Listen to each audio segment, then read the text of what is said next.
अगर अपनी के वैल्यू मिसमैच हुई तो EIGRP में अपने नेबर नहीं बनेंगे, ठीक है। और शो आईपी प्रोटोकॉल से अपन के वैल्यू चेक कर सकते हैं।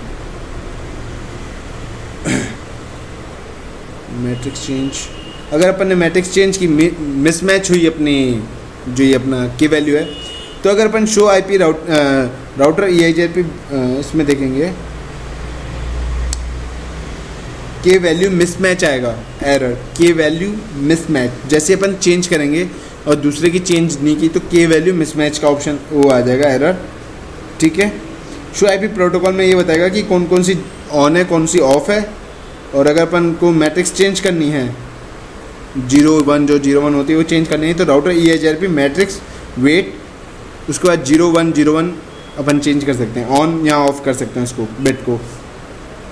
EIGRP राउटर आईडी, तो EIGRP में अपन पर्टिकुलर राउटर आईडी दे सकते हैं, जैसे OSPF में देते हैं, ठीक है। और ये जो इसकी राउटर आईडी होती है ये 32 बिट्स की होती है। OSPF में भी जो राउटर आईडी होती है वो 32 बिट्स की होती है बाय डिफ़ॉल्ट। अगर जो EIGRP के जो राउटिंग टेबल है, जो अपना राउटर आईडी है, ये अपन ने नहीं दी तो किसके बेस पे राउटर आईडी मानेगा?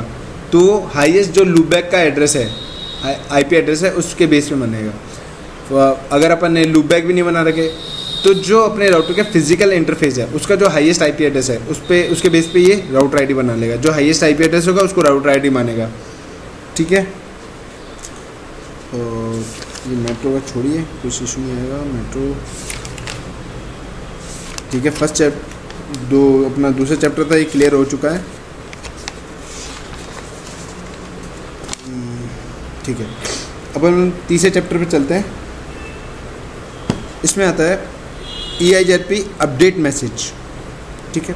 तो पहला होता है हेलो एक्सचेंज करता है, नेबरशिप बनती है। सेकंड अपडेट भेजता है, वो नेबरशिप पहले बनेगी तभी तो अपडेट भेजेगा। तीसरा होता है क्वेरी, फॉर एग्जांपल मेरे को कोई क्वेरी चाहिए हुई तो मैंने भेजी तो वो भी एक मैसेज है। उसके बाद होता है रिप्लाई, मैंने मैसेज एक क्वेरी भेजी, उसने मेरे को रिप्लाई किया, पर्टिकुलर रिप्लाई करेगा तो रिप्लाई होता है। देन एक और होता है एक्नॉलेजमेंट, मतलब जो मैंने रिसीव किया उसकी रिसिप्ट, जो भी मैंने उसका रिसीव किया उसकी एक रिसिप्ट दूंगा कि भाई मैंने रिसीव कर लिया, तो वो होता है एक्नॉलेजमेंट, ठीक है। यानी प्रूव हो गया कि मेरे पास पहुँच चुका है, ठीक है। वो बता रहा है कि मेरे पास पहुँच चुका है, उसका एक रिसिप्ट है, ठीक है। EIGRP अपडेट मैसेज में क्या क्या आता है, ठीक है। आता है प्रीफिक्स लेंथ, मैट्रिक्स में जो भी अपन ने मैट्रिक्स दे रखे वो आएंगे। देन आता है MTU and hope count, non matrix, जो होप काउंट और MTU है वो नॉन मैट्रिक्स है, ठीक है। Then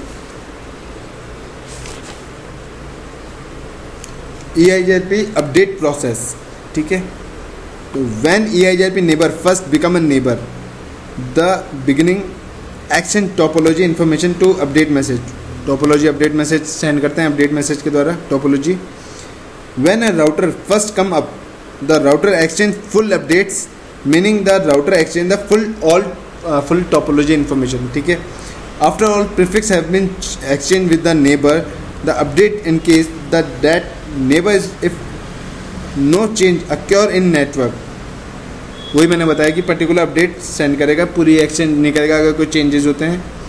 if some time change the example matrix, ठीक है, वही यार पूरी गणित बता रखी है।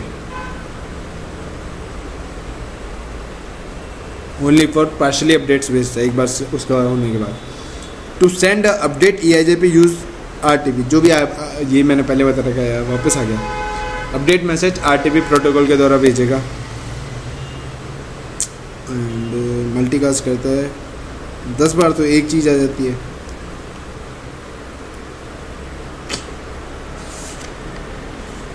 स्प्लिट होइजन, एक चीज़ होती है स्प्लिट होइजन।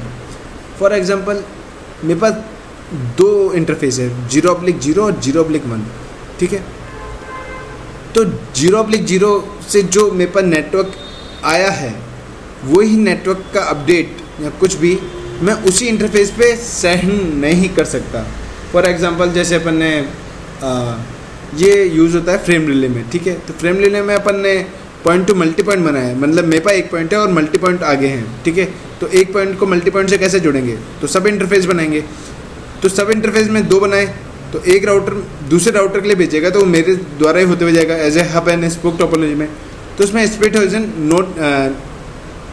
नो स्प्लिट हॉरिजॉन करते हैं, ठीक है। जिससे अगर वो R2 मतलब R3 के लिए भेज रहा है तो R2 का R3 पे और R3 मेरे को R2 के लिए भेज रहा है, तो वही मैसेज R2 के लिए मैं भेज नहीं सकता, तो स्प्लिट हॉरिजॉन अपन नो डिसेबल कर देते हैं। स्प्लिट हॉरिजॉन का क्लियर मैं नॉर्मल बताता हूँ, जिस इंटरफेस से जो चीज़ आई है वही चीज़ मैं उस इंटरफेस पे नहीं भेजूंगा, ठीक है। ये होता है स्प्लिट हॉरिजॉन। स्प्लिट हॉरिजॉन का आई थिंक मैंने प्रैक्टिकल बता रखा है, तो चेक कर लीजिएगा। और स्प्लिट हॉरिजॉन को नो स्प्लिट हॉरिजॉन करना है तो इंटरफेस में जाके करेंगे पर्टिकुलर, ठीक है।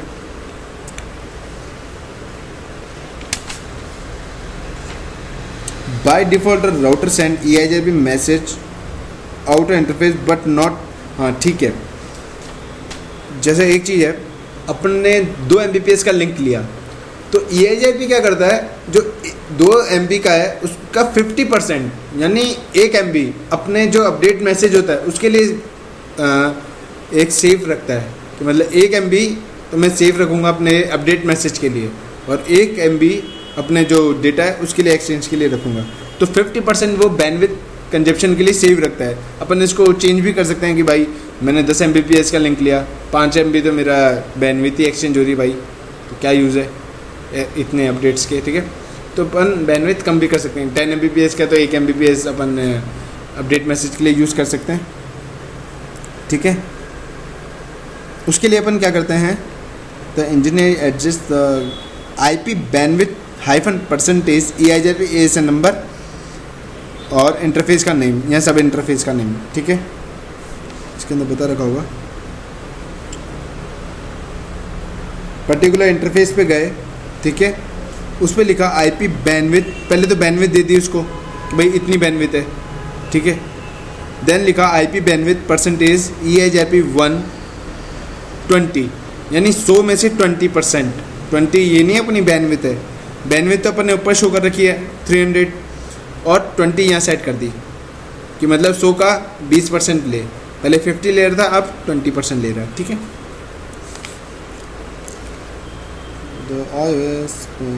पर्टिकुलर सीरियल इंटरफेस पे 1544 kbps होता है, ठीक है।